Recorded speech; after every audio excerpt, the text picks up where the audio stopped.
화면 속 코드가 멈추는 순간 심장도 함께 멈췄습니다.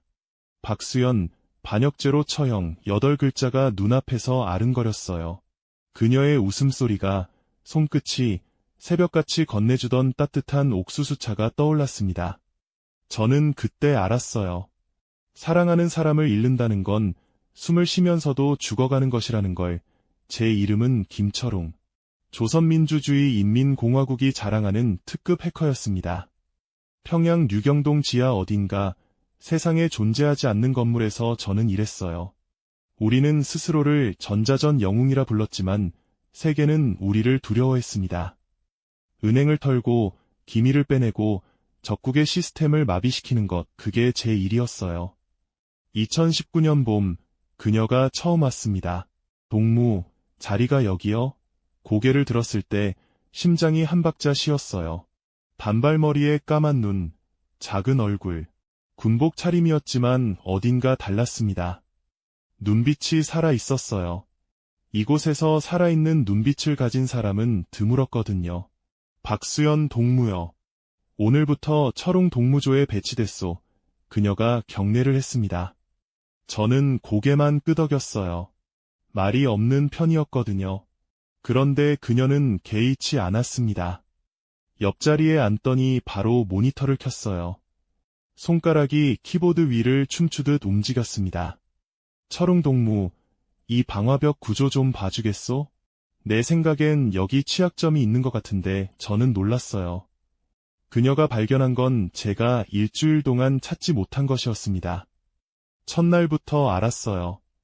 이 여자는 보통이 아니라는 걸. 얼굴이 창백하오. 따뜻한 컵을 받았습니다. 손끝이 스쳤어요. 저는 고개를 숙였습니다. 고맙소. 철웅 동무, 그녀가 부드럽게 불렀어요. 나, 동무가 줬소. 심장이 멎는 줄 알았습니다. 고개를 들어 그녀를 봤어요. 그녀도 저를 보고 있었습니다. 까만 눈에 불빛이 반짝였어요. 저는 아무 말도 못했습니다. 대신 그녀의 손을 잡았어요. 작고 따뜻한 손이었습니다. 그녀가 웃었어요. 저도 웃었습니다. 평생 처음으로 누군가 앞에서 웃었어요. 그날 밤, 우리는 아무 말 없이 손만 잡고 있었습니다. 그것만으로 충분했어요. 이곳에서 사랑이란 금지된 것이었지만 우리는 이미 돌이킬 수 없었습니다. 그 후로 우리는 조심스럽게 마음을 나눴어요. 감시의 눈이 많았습니다. 대화는 업무 얘기로 위장했어요. 손도 남들 앞에선 잡지 않았습니다. 하지만 새벽, 둘만 남았을 때는 달랐어요. 그녀가 제 어깨에 기대었습니다. 저는 그녀의 머리카락 향기를 맡았어요. 비누 냄새가 났습니다. 그 소박한 냄새가 저에겐 세상에서 가장 좋은 향기였어요. 철웅아, 언젠가부터 그녀는 저를 이름으로 불렀습니다. 동무도, 동지도 아닌 이름으로요. 저도 그녀를 수연이라고 불렀어요. 위험한 일이었지만 그녀 앞에서 저는 규칙 따윈 잊었습니다. 수연아, 나중에. 응. 이 일이 끝나면, 아니, 아무것도 아니요. 저는 말을 삼켰습니다. 나중이라는 게 우리에게 있을까요? 여기서 나중은 없었어요. 오늘을 살고 내일 죽을 수도 있었습니다. 그게 우리의 삶이었어요. 그녀가 제 손을 더 꽉 잡았습니다. 철웅아, 나도 알아. 그래도 나는 동무가 있어서 행복하오. 그 말에 저는 눈물이 날 뻔했어요. 이 어둠 속에서 그녀는 유일한 빛이었습니다. 그렇게 1년이 흘렀습니다. 2020년 여름, 일이 터졌어요. 그날도 평소처럼 임무를 수행하고 있었습니다.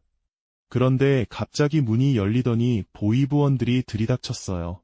검은 제복을 입은 남자들이 우르르 들어왔습니다.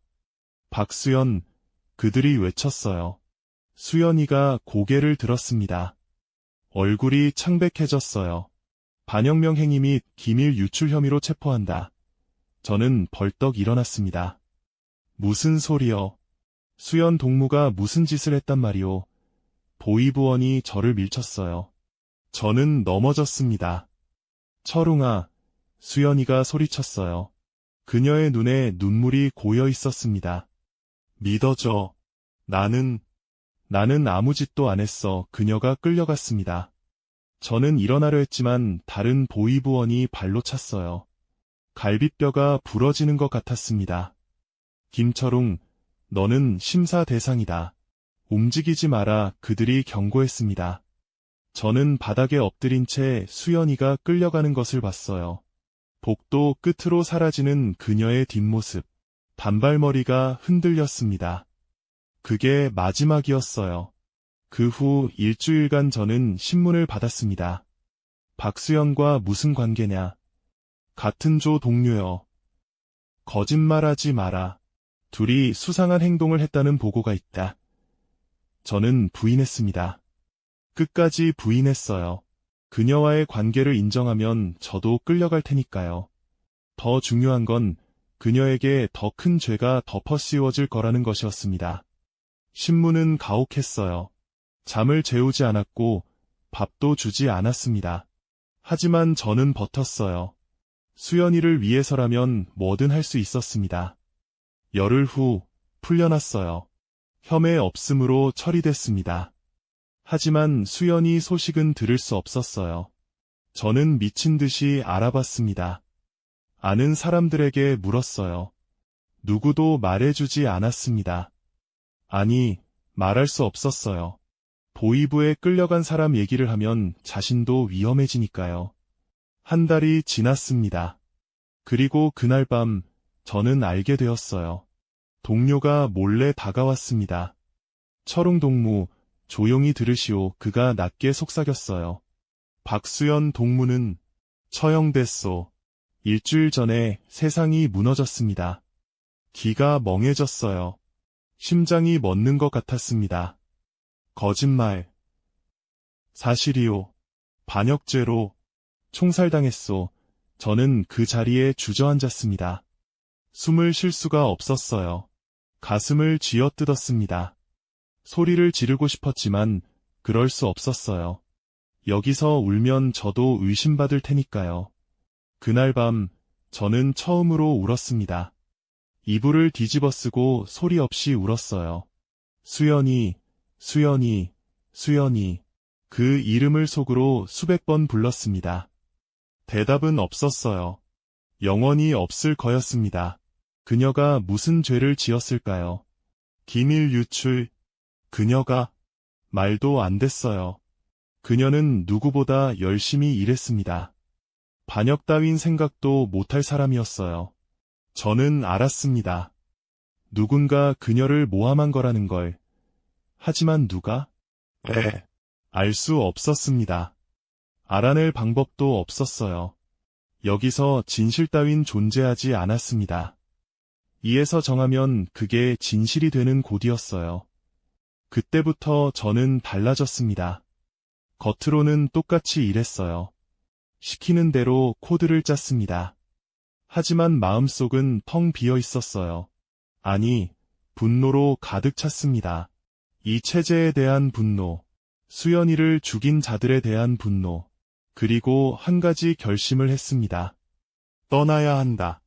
이곳에서 더 이상 살 수 없었어요. 수연이가 없는 이곳은 지옥이었습니다. 매일 그녀와 함께했던 자리를 보며 일해야 했어요.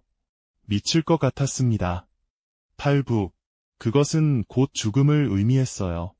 실패하면 총살당하고 잡히면 정치범 수용소로 끌려갔습니다. 가족도 연좌제로 처벌받았어요. 하지만 저는 가족이 없었습니다. 부모님은 일찍 돌아가셨고 형제도 없었어요. 잃을 게 없었습니다. 이미 가장 소중한 것을 잃었으니까요. 준비를 시작했어요. 조심스럽게, 천천히. 저는 해커였습니다. 정보를 모으는 건 제 특기였어요. 국경 상황, 경비 교대 시간, 브로커 연락처, 암호화된 파일로 저장해뒀습니다. 돈도 모았어요. 임무 수행하면서 빼돌린 외화였습니다.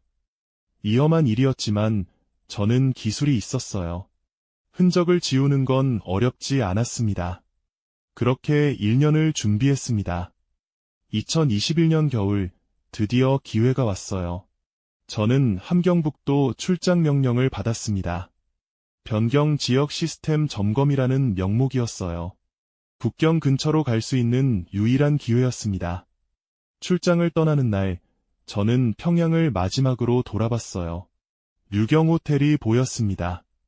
한 번도 완공되지 않은 그 흉물스러운 건물이 마치 이 나라의 모습 같았어요. 겉만 번드르르하고 속은 텅 빈 기차에 올랐습니다. 창밖으로 풍경이 스쳐 지나갔어요. 논밭, 마을, 산 태어나서 자란 땅이었지만 정이 가지 않았습니다. 수연이가 없는 이 땅에 무슨 의미가 있을까요? 회령에 도착했어요. 국경 도시였습니다. 두만강 건너편이 중국이었어요. 출장 업무를 마치고 저는 밤을 기다렸습니다. 자정이 넘었을 때 숙소를 빠져나왔어요. 미리 연락해둔 브로커가 기다리고 있었습니다. 나이든 남자였어요. 얼굴이 검게 그을려 있었습니다. 준비됐소? 네. 돌아올 생각 마시오. 한 번 건너면 끝이오. 알고 있었습니다. 저는 고개를 끄덕였어요. 우리는 어둠 속을 걸었습니다. 산길이었어요. 눈이 쌓여 있어서 발이 푹푹 빠졌습니다. 숨이 찼어요. 하지만 멈출 수 없었습니다. 2시간을 걸었을까요? 강이 보였어요. 두만강. 얼어 있었습니다. 저기요. 저기 불빛이 보이시오? 저게 중국이오. 브로커가 가리켰습니다. 강 건너편에 희미한 불빛이 보였어요. 그렇게 가까웠습니다.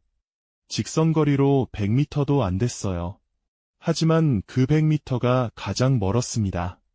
경비병 교대 시간이오. 지금 건너시오. 절대 뒤돌아보지 마시오. 저는 얼어붙은 강 위에 첫 발을 내디뎠습니다. 얼음이 삐걱거렸어요. 심장이 터질 것 같았습니다. 한 발, 2발 조심스럽게 걸었어요. 중간쯤 왔을 때였습니다. 총소리가 들렸어요. 당. 어깨에 불이 붙는 것 같았습니다. 총에 맞은 거였어요. 쓰러질 뻔했지만 버텼습니다. 뛰었어요. 죽을 힘을 다해 뛰었습니다. 멈춰라. 뒤에서 고함이 들렸어요. 또 총소리. 얼음 위로 총알이 박혔습니다. 저는 뛰었습니다.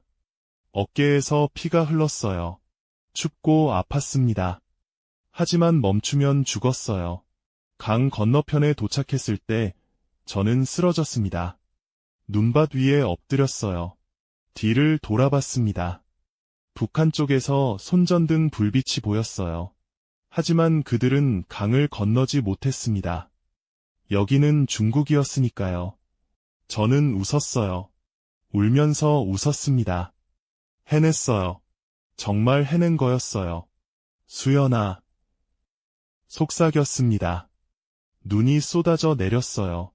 하얀 눈이 피를 덮었습니다. 그 후의 일은 꿈 같았어요. 중국에서 숨어 지내고 브로커들 손을 거쳐 동남아로 갔습니다. 라오스, 태국, 그리고 마침내 대한민국에 도착했어요. 2022년 봄, 저는 자유를 얻었습니다. 하나원에서 적응 교육을 받았어요. 새로운 이름을 받았습니다. 새로운 삶이 시작된 거였어요. 하지만 저는 행복하지 않았습니다. 매일 밤 수연이 꿈을 꿨어요. 그녀가 웃는 꿈, 그녀가 끌려가는 꿈, 깨어나면 베개가 젖어 있었습니다. 남한에서 일자리를 구했어요. 작은 IT 회사였습니다. 북한에서 쌓은 실력이 있었으니까요. 조용히 살았습니다. 누구와도 깊이 사귀지 않았어요. 마음을 열 수가 없었습니다. 그렇게 2년이 흘렀습니다. 2024년 어느 날 이상한 일이 생겼어요. 회사에서 북한발 사이버 공격을 추적하는 프로젝트에 참여하게 됐습니다. 정부 의뢰였어요. 저의 과거를 아는 사람이 추천한 모양이었습니다. 북한 해커들의 코드를 분석했어요. 익숙한 패턴이었습니다. 저도 똑같은 방식으로 코드를 짰으니까요. 그런데 어느 날 밤 이상한 걸 발견했어요. 코드 안에 숨겨진 메시지가 있었습니다. 암호화되어 있었어요. 보통 사람은 절대 발견할 수 없는 것이었습니다. 하지만 저는 알았어요. 그 암호 방식을. 왜냐하면 그건 수연이가 쓰던 방식이었거든요. 손이 떨렸습니다. 말도 안 됐어요. 그녀는 죽었잖아요. 4년 전에 죽었잖아요. 하지만 이 암호화 방식은 그녀만의 것이었습니다. 그녀가 직접 개발한 거였어요. 저와 그녀만 아는 방식이었습니다. 메시지를 해독했어요. 손이 너무 떨려서 키보드를 제대로 칠 수가 없었습니다. 해독된 메시지가 화면에 떴어요. 철웅아, 나 살아있어. 세상이 멈췄습니다. 숨을 쉴 수가 없었어요. 눈앞이 하얘졌습니다. 수연이가 살아있다. 그녀가 살아있어. 하지만 어떻게? 무슨 일이 있었던 걸까요? 저는 모니터를 멍하니 바라봤습니다. 화면에 깜빡이는 커서가 보였어요. 마치 그녀가 저를 기다리는 것 같았습니다. 그때 화면에 새로운 메시지가 떠올랐어요. 그들이 보고 있어. 조심해. 심장이 얼어붙었습니다. 누가? 북한이? 여기까지? 등 뒤에서 인기척이 느껴졌어요. 천천히 고개를 돌렸습니다. 사무실 문이 열려 있었어요. 분명 닫아놓았는데 복도 저편 어둠 속에서 누군가 서 있었습니다. 심장이 목구멍까지 치솟았습니다. 손이 저도 모르게 키보드 아래로 갔어요. 거기엔 호신용 칼이 테이프로 붙어 있었습니다. 탈북자의 습관이었어요. 언제 어디서 쫓아올지 모르니까요. 어둠 속 인물이 한 발짝 다가왔습니다. 김철웅 씨, 여자 목소리였어요. 낯선 목소리.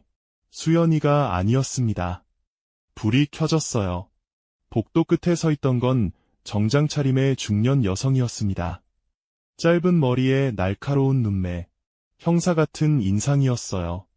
놀라게 해서 미안합니다. 국가정보원 박지영입니다. 그녀가 신분증을 내밀었습니다. 저는 칼에서 손을 뗐어요. 하지만 긴장은 풀리지 않았습니다. 이 시간에 무슨 일이오? 당신이 발견한 것, 우리도 봤습니다. 가슴이 철렁했어요. 그들이 모니터링하고 있었던 거였습니다. 북한발 공격 분석 프로젝트니까 당연한 일이었어요. 하지만 수연이의 메시지까지 봤다면, 박수연, 알고 있는 이름이죠? 박지영이 물었습니다.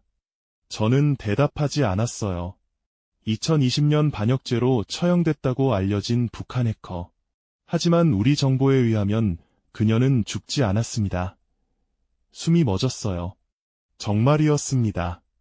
수연이가 살아있다는 게 정말이었어요. 어떻게 된 거요? 목소리가 떨렸습니다. 박지영이 천천히 다가와 맞은편 의자에 앉았어요. 김철웅 씨, 당신이 모르는 게 많습니다. 그리고 알아야 할 것도 많아요. 그녀가 파일 하나를 꺼냈습니다. 기밀 도장이 찍혀 있었어요. 박수연은 처형되지 않았습니다. 그녀는 지금 북한의 특수작전에 투입되어 있어요. 그리고 그 작전의 목표가 바로 당신입니다. 피가 얼어붙는 것 같았어요. 무슨 소리요? 북한은 당신을 다시 데려가려 합니다. 탈북한 특급 해커. 그것도 핵심 기밀을 알고 있는. 당신은 그들에게 큰 위협이에요. 동시에 큰 자산이기도 하고 저는 고개를 저었습니다. 수연이가 나를 잡으러 왔다고? 말도 안 돼요. 그녀는 나를 사랑했소. 사랑했죠. 그래서 이용당하는 겁니다. 박지영의 목소리가 차가웠어요. 북한 보위부는 박수연을 미끼로 쓰고 있습니다. 당신이 그녀를 사랑한다는 걸 알아요. 그녀가 살아있다는 걸 알면 당신이 어떻게 행동할지도 알고 있고요. 머릿속이 복잡했습니다. 수연이가 미끼라고? 그녀가 나를 잡으러 왔다고? 하지만 그 메시지, 그녀가 보낸 거 맞소. 그녀만 아는 암호화 방식이었소. 맞아요. 그녀가 보낸 겁니다. 하지만 자발적으로 보낸 게 아닐 수도 있어요. 협박당하고 있을 수 있습니다. 박지영이 파일을 펼쳤어요. 사진 한 장이 있었습니다. 흐릿한 CCTV 화면이었어요. 공항 같았습니다. 엊그제 인천공항입니다. 중국 여권을 가진 여성. 우리는 이 사람이 박수연이라고 확신합니다. 사진 속 여자를 봤어요. 선글라스를 쓰고 있었지만 알 수 있었습니다. 그 턱선, 그 어깨, 그 걸음걸이. 수연이었어요. 가슴이 찢어지는 것 같았습니다. 그녀가 여기 있어요. 같은 나라에, 같은 하늘 아래에 4년 동안 죽은 줄 알았던 사람이 그녀를 만나게 해주시오. 저는 말했습니다. 박지영이 고개를 저었어요. 위험합니다.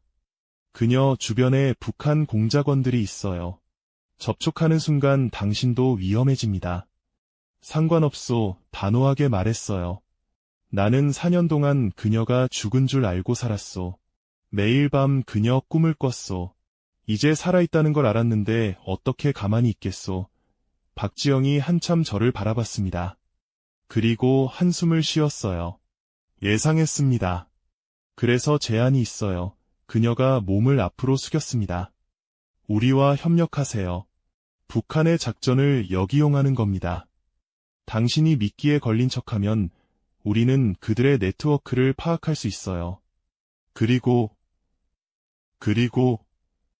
박수연을 구출할 수 있습니다. 그녀가 원한다면요. 심장이 뛰었어요. 수연이를 구할 수 있다. 그녀를 이곳으로 데려올 수 있다. 어떻게 하면 돼요? 먼저 그녀와 접촉해야 합니다. 하지만 우리가 정한 방식대로요. 그날 밤 저는 잠을 이룰 수 없었습니다. 천장을 바라보며 수연이 생각을 했어요. 그녀가 4년 동안 어떻게 살았을까? 얼마나 힘들었을까? 왜 죽은 것으로 위장해야 했을까? 그리고 한 가지 의문이 들었습니다. 그녀가 정말 나를 잡으러 온 걸까? 아니면 다른 이유가 있는 걸까? 그 메시지가 떠올랐어요. 철웅아, 나 살아있어. 그리고 그들이 보고 있어. 조심해. 경고였습니다. 그녀는 나를 경고한 거였어요. 만약 나를 잡으러 온 거라면 왜 경고를 했을까요? 그녀는 여전히 나를 지키려 하고 있었습니다. 수연아, 기다려. 이번엔 내가 널 구할게. 그로부터 며칠이 지났습니다. 국정원의 계획대로 저는 평소처럼 행동했어요. 회사에 출근하고 퇴근하고 집에 돌아왔습니다. 하지만 늘 감시당하고 있다는 걸 알았어요. 국정원도 아마 북한도. 그러던 어느 날 저녁이었습니다. 퇴근길에 지하철을 탔어요. 사람들 틈에 섞여 서 있는데 누군가 제 손에 뭔가를 쥐어줬습니다. 종이였어요. 작은 쪽지. 고개를 돌렸지만 이미 사람은 사라지고 없었습니다. 심장이 빠르게 뛰었어요. 주머니에 쪽지를 넣고 집에 돌아왔습니다. 문을 잠그고 쪽지를 펼쳤어요. 손글씨였습니다. 익숙한 글씨체. 내일 밤 10시. 남산타워 아래 팔각정. 혼자와 수연이 글씨였어요. 절대 잊을 수 없었습니다. 그녀가 새벽에 졸면서 쓰던 그 둥글둥글한 글씨. 손이 떨렸습니다. 내일 밤이면 그녀를 볼 수 있어요. 국정원에 알려야 했습니다. 그게 약속이었어요. 하지만 망설여졌어요. 그들이 개입하면 수연이가 위험해질 수도 있었습니다. 쪽지에는 혼자라고 적혀 있었어요. 밤새 고민했습니다. 그리고 결정을 내렸어요. 혼자 가겠다. 다음 날 해가 지기를 기다렸습니다. 시간이 너무 느리게 갔어요. 시계를 100번도 더 봤습니다. 밤 9시 집을 나섰어요. 일부러 택시를 타지 않았습니다. 버스를 갈아타고 걸었어요. 미행이 있는지 확인하면서요. 남산에 도착했을 때는 9시 50분이었습니다. 팔각정 주변을 둘러봤어요. 인적이 드물었습니다. 가로등 불빛만 희미하게 비추고 있었어요. 10시가 되었습니다. 아무도 없었어요. 심장이 조여왔습니다. 안 오는 걸까? 함정이었던 걸까? 철웅아, 뒤에서 목소리가 들렸어요. 온몸에 전류가 흐르는 것 같았습니다. 천천히 돌아섰어요. 그녀가 서 있었습니다. 검은 코트에 마스크를 쓰고 있었어요.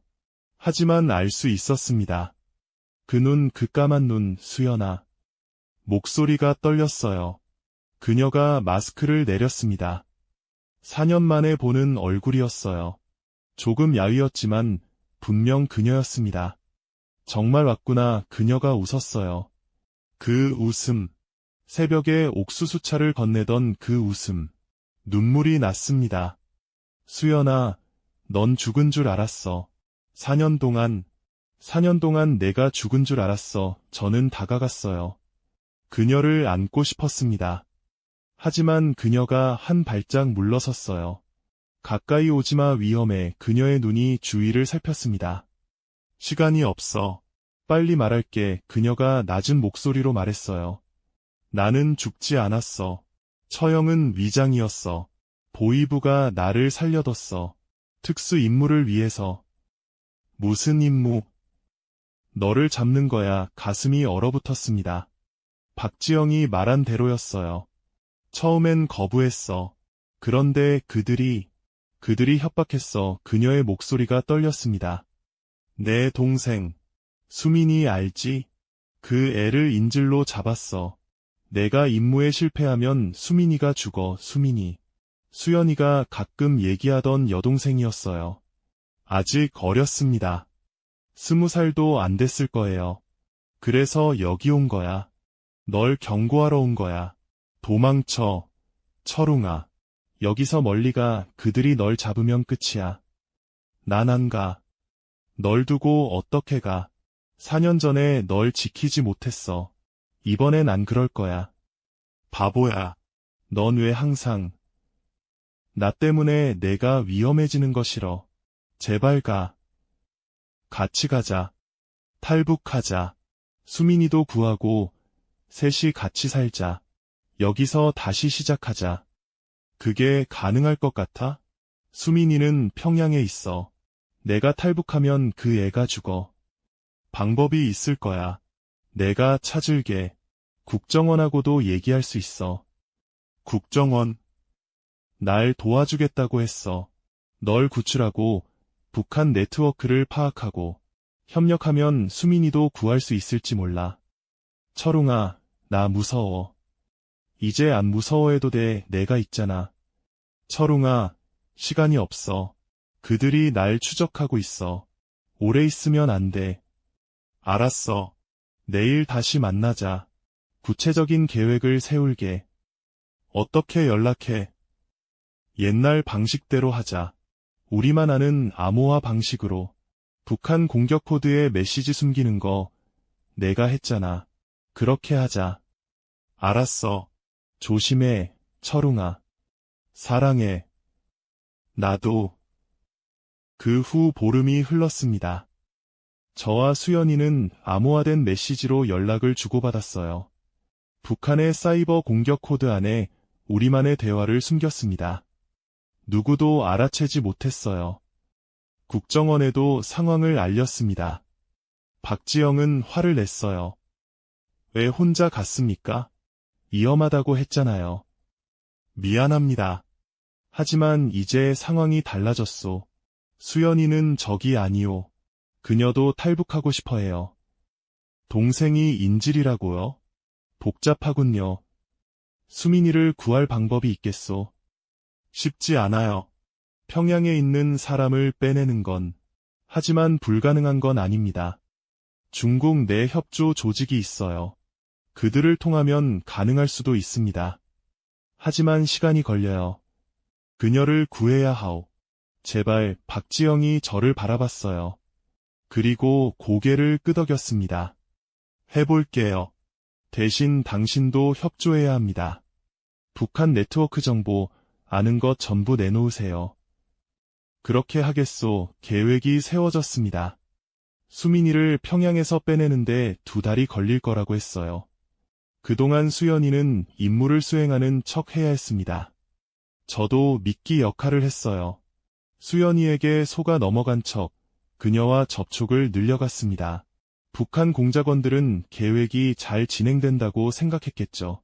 두 달은 길었어요. 매일이 살얼음판을 걷는 것 같았습니다.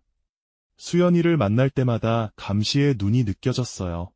하지만 우리는 버텼습니다.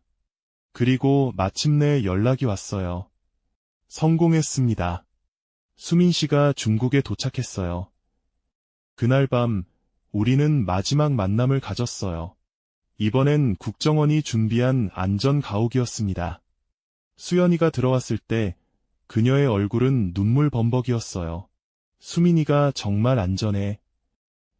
내일 한국에 도착해 그녀가 저에게 달려왔습니다. 꽉 안았어요. 온몸이 떨리고 있었습니다. 고마워, 철웅아. 정말 고마워. 이제 끝났어. 이제 자유야. 하지만 끝이 아니었습니다. 그녀가 고개를 들었어요. 철웅아, 한 가지 더 있어. 뭔데? 북한이 큰 공격을 준비하고 있어. 남한의 금융 시스템 전체를 마비시키려고 해. 다음 주야. 저는 얼어붙었습니다. 그 정보를 어떻게 알았어? 내가 그 작전팀에 있었으니까. 코드 일부를 내가 짰어. 그녀의 눈이 진지했어요. 막아야 해. 그 공격이 성공하면 수많은 사람이 피해를 봐. 저는 고개를 끄덕였습니다. 알았어. 국정원에 알리자. 박지영에게 정보를 넘겼어요. 그녀는 긴급히 대응팀을 꾸렸습니다. 수연이의 정보 덕분에 공격 루트를 미리 파악할 수 있었어요. 일주일 후 북한의 사이버 공격이 시작됐습니다. 하지만 우리는 준비가 되어 있었어요. 대부분의 공격을 막아냈습니다. 피해는 최소화됐어요. 뉴스에서는 국가 사이버 보안팀의 쾌거라고 보도했습니다. 아무도 진실을 몰랐어요. 탈북한 해커 2명이 나라를 구했다는 걸. 그해 가을, 수연이와 수민이가 정식으로 한국에 정착했습니다. 저는 인천공항에서 그들을 맞았어요. 수민이는 키가 많이 컸더군요. 수연이를 닮은 예쁜 아가씨였습니다. 오빠가 철웅 오빠예요. 수민이가 물었어요. 저는 어색하게 웃었습니다. 반갑다, 수민아. 연니한테 많이 들었어요. 고마워요, 오빠. 수민이가 꾸벅 인사했어요. 저는 괜히 코끝이 찡했습니다. 수연이가 제 손을 잡았어요. 따뜻했습니다. 철웅아, 이제 진짜 시작이야. 새로 시작하자. 우리는 공항을 빠져나왔어요. 가을 햇살이 눈부셨습니다. 한 번도 본 적 없는, 하지만 늘 꿈꿔왔던 그런 하늘이었어요. 철웅아. 바다 보러 가자. 끝이 안 보이는 거 같이 보러 가자. 5년 전 그녀가 했던 말이 떠올랐어요. 바다 본 적 있냐고. 언젠가 보고 싶다고. 그래. 가자. 저는 그녀의 손을 꼭 잡았습니다. 우리는 버스를 탔어요. 동해로 가는 버스를. 수민이가 창밖을 보며 눈을 반짝였습니다. 수연이는 제 어깨에 기대어 잠들었어요. 평화로운 얼굴이었습니다. 버스가 달렸어요. 산을 넘고, 터널을 지나고, 그리고 마침내 바다가 보였습니다. 끝이 보이지 않았어요. 파란 물결이 수평선까지 이어졌습니다. 햇빛이 물 위에서 반짝였어요. 수연아, 일어나. 바다야. 그녀가 눈을 떴어요. 창밖을 보더니 숨을 멈췄습니다. 아! 그녀의 눈에 눈물이 고였어요. 하지만 이번엔 슬픔이 아니었습니다. 기쁨이었어요. 철웅아, 저게 바다야. 저게 바다야. 예쁘다. 정말 예쁘다. 그녀가 제 손을 잡았습니다. 손에 힘이 들어갔어요. 우리 해냈어. 해냈어. 버스에서 내려 해변을 걸었습니다. 모래가 발밑에서 부서졌어요. 파도 소리가 귓가에 부드럽게 스쳤습니다. 수민이가 물가로 뛰어갔어요. 파도에 발이 젖자 깔깔 웃었습니다. 수연이도 웃었어요. 저도 웃었습니다. 철웅아, 수연이가 저를 올려다봤어요. 사랑해. 나도 사랑해. 우리는 바다를 바라봤습니다.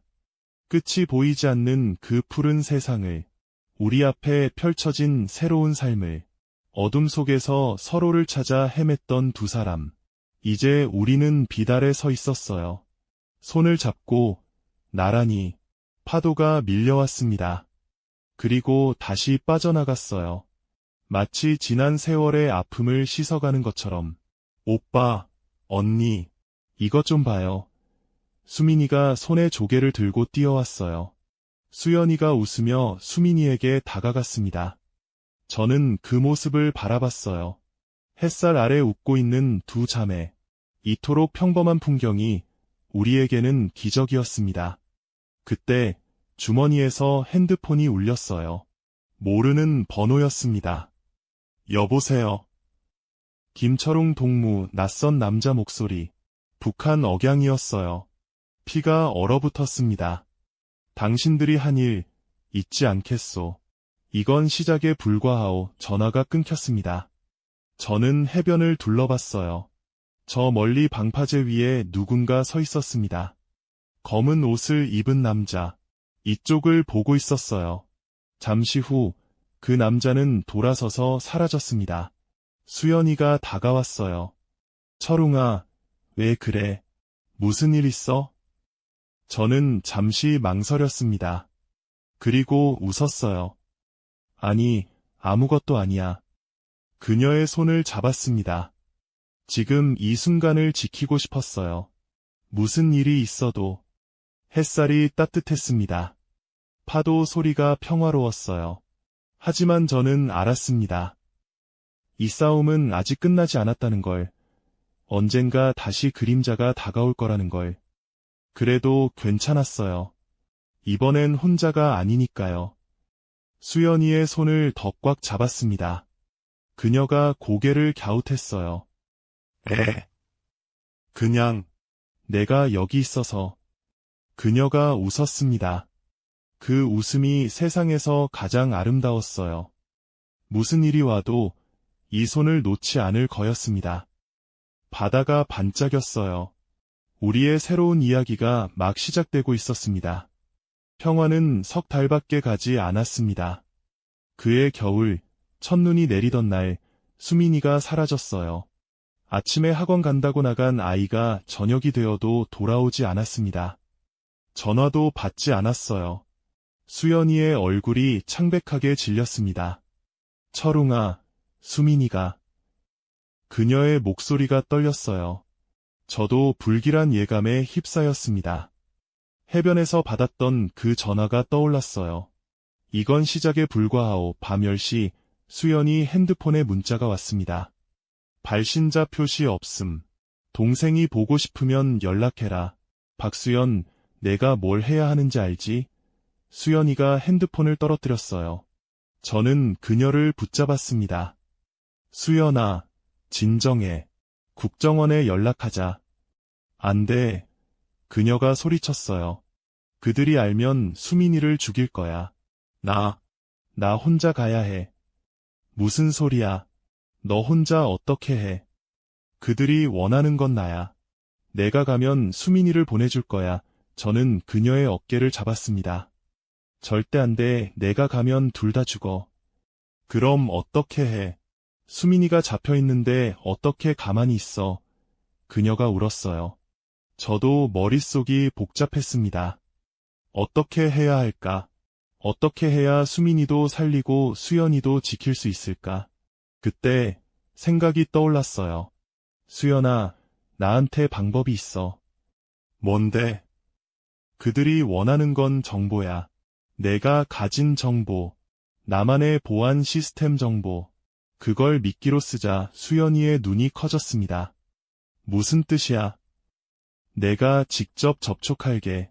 그들한테 거래를 제안하는 거야. 정보를 줄 테니 수민이를 풀어달라고. 하지만 그건 물론 진짜 정보를 줄 순 없지. 가짜를 만드는 거야. 진짜처럼 보이는 가짜를. 저는 해커였습니다. 가짜 정보를 만드는 건 어렵지 않았어요. 문제는 그들을 속일 수 있느냐였습니다. 위험해. 철웅아. 알아. 하지만 다른 방법이 없어 수연이가 한참 저를 바라봤어요. 그리고 고개를 끄덕였습니다. 같이 하자. 나도 도울게. 그날 밤 우리는 작업을 시작했습니다. 가짜 보안 코드, 가짜 시스템 구조도, 가짜 접속 경로. 진짜처럼 보이지만 실제로는 아무 쓸모없는 정보들을 만들었어요. 동시에 박지영에게도 연락했습니다. 위험한 도박이었지만 혼자 할 수는 없었어요. 미쳤군요. 박지영이 말했습니다. 하지만 방법이 없는 것도 아니에요. 우리가 뒤에서 지원할게요. 대신 절대 혼자 움직이지 마세요. 다음 날 저는 그들에게 연락했습니다. 수연이 핸드폰으로 온 번호에 문자를 보냈어요. 거래하자. 내가 가진 정보와 수민이를 바꾸자. 답장이 왔습니다. 김철웅 동무. 역시 똑똑하군. 내일 밤 12시. 인천항 7번 부두. 혼자 와라. 심장이 뛰었어요. 시작이었습니다. 다음 날 밤, 인천항. 바닷바람이 차가웠습니다. 컨테이너들이 산처럼 쌓여 있었어요. 가로등 불빛이 희미하게 비추고 있었습니다. 저는 혼자 걸었어요. 하지만 진짜 혼자는 아니었습니다. 박지영의 팀이 멀리서 지켜보고 있었어요. 귀에는 작은 무전기가 숨겨져 있었습니다. 7번 부두에 도착했을 때 그들이 기다리고 있었어요. 검은 옷을 입은 남자 셋. 그리고 그 뒤에 수민이가 손이 묶인 채 서 있었어요. 입에는 테이프가 붙어 있었습니다. 눈이 공포에 질려 있었어요. 오지마. 제가 다가가려 하자 남자 하나가 총을 들이밀었습니다. 움직이지 마라. 먼저 정보부터 내놔라. 저는 USB를 꺼냈어요.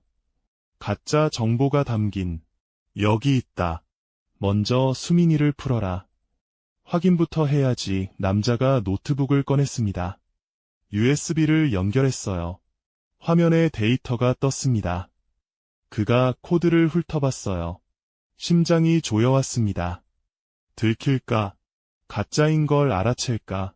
괜찮군. 남자가 고개를 끄덕였어요. 숨을 내쉬었습니다. 수민이를 풀어라. 잠깐 뒤에서 다른 목소리가 들렸어요. 누군가 그림자 속에서 걸어 나왔습니다. 나이든 남자였어요. 흰머리에 날카로운 눈. 오랜만이구나. 철웅아. 저는 얼어붙었습니다. 그 얼굴을 알았어요. 한 부장님. 한성호. 평양에서 저의 상관이었던 사람. 특수임무반의 총책임자. 그가 여기 있었습니다. 놀랐나? 내가 직접 왔어. 내가 그만큼 중요하거든. 그가 천천히 다가왔어요. 철웅아, 넌 우리의 최고 자산이었어. 내가 탈북했을 때 얼마나 아쉬웠는지 알아? 저를 데려가려는 겁니까? 데려가야지. 넌 조국에 빚이 있어. 그 빚을 갚아야지. 그가 손을 내밀었습니다. 순순히 따라와라. 그럼 이 아이는 살려주마. 저는 수민이를 봤어요. 그 아이의 눈에 눈물이 고여 있었습니다. 그리고 저를 봤어요. 미안해, 수민아. 조금만 참아. 알겠습니다. 저는 손을 들었어요. 한성호가 만족스럽게 웃었습니다. 역시 똑똑하군. 자, 이리 와라. 제가 다가가는 순간이었어요. 어둠 속에서 불빛이 터졌습니다. 플래시뱅. 눈이 멀 것 같았어요. 동시에 총소리가 울렸습니다. 국정원이다. 꼼짝마. 검은 옷을 입은 요원들이 사방에서 뛰어나왔어요. 북한 공작원들이 응사했습니다. 총알이 컨테이너에 박혔어요. 저는 본능적으로 바닥에 엎드렸습니다. 그리고 수민이를 향해 기어갔어요. 수민아, 괜찮아? 그 아이에게 다가가 손을 풀어줬어요. 테이프를 뜯었습니다. 오빠, 수민이가 울었어요. 저는 그 아이를 끌어안고 컨테이너 뒤로 숨었습니다. 총격전이 계속됐어요. 하지만 오래가지 않았습니다. 국정원 요원들이 압도적이었어요. 북한 공작원들이 하나둘 쓰러졌습니다. 확보했습니다. 박지영의 목소리가 들렸어요. 저는 고개를 들었습니다. 한성호가 바닥에 쓰러져 있었어요. 다리에 총을 맞은 것 같았습니다. 끝났어요. 김철웅 씨, 박지영이 다가왔어요. 저는 수민이를 아는 채 일어섰습니다. 수연이는요? 안전 가옥에서 기다리고 있어요. 가시죠. 우리는 현장을 빠져나왔어요. 구급차가 와 있었습니다. 수민이를 태웠어요. 다친 곳은 없었지만 충격이 큰 것 같았습니다. 저도 차에 올라탔어요. 창밖으로 부두가 멀어졌습니다. 사이렌 소리가 밤하늘에 울려 퍼졌어요. 끝났다. 정말 끝난 걸까? 안전 가옥에 도착했을 때 수연이가 뛰어나왔어요. 수민아, 자매가 껴안고 울었습니다. 저는 그 모습을 지켜봤어요. 가슴이 뭉클했습니다. 철웅아. 수연이가 저를 올려다봤어요. 눈물 젖은 얼굴로. 고마워. 정말 고마워. 저는 아무 말 없이 그녀를 안았습니다. 한참을 그렇게 있었어요. 박지영이 다가왔습니다. 한성호를 체포했습니다. 그자에게서 많은 정보를 얻을 수 있을 거예요. 다른 공작원들은요? 사망 2, 체포 3, 이번 작전으로 국내 공작망이 크게 타격받았을 겁니다. 저는 고개를 끄덕였어요. 하지만 마음이 편치 않았습니다. 이게 끝일까요? 박지영이 잠시 침묵했어요. 솔직히 말하면 끝이 아닐 수도 있어요. 북한은 포기하지 않습니다. 특히 당신 같은 인물은 알고 있었습니다. 하지만 듣고 싶지 않았어요. 당분간은 조심해야 해요. 우리가 보호할 테니까. 감사합니다. 그날 밤 저와 수연이, 수민이는 한 방에서 잤어요. 수민이가 가운데서 새근새근 잠들었습니다. 수연이가 수민이의 머리카락을 쓰다듬었어요. 철웅아, 미안해. 나 때문에 내가 계속 위험해져. 나만 아니었으면. 그런 말 하지 마. 저는 그녀의 손을 잡았습니다. 너 없으면 나도 의미 없어. 우리 셋이 함께면 뭐든 이겨낼 수 있어. 그녀가 눈물을 흘렸어요. 하지만 웃고 있었습니다. 사랑해, 철웅아. 나도. 창밖으로 눈이 내리고 있었어요. 하얀 눈이 세상을 덮었습니다. 마치 지난 일들을 묻어주는 것처럼. 영상이 어떠셨나요? 영상을 마치면서 구독과 좋아요 눌러주시면 영상을 만드는데 큰 힘이 됩니다. 다음 영상에서도 실감나는 북한 이야기 들려드리도록 하겠습니다. 감사합니다.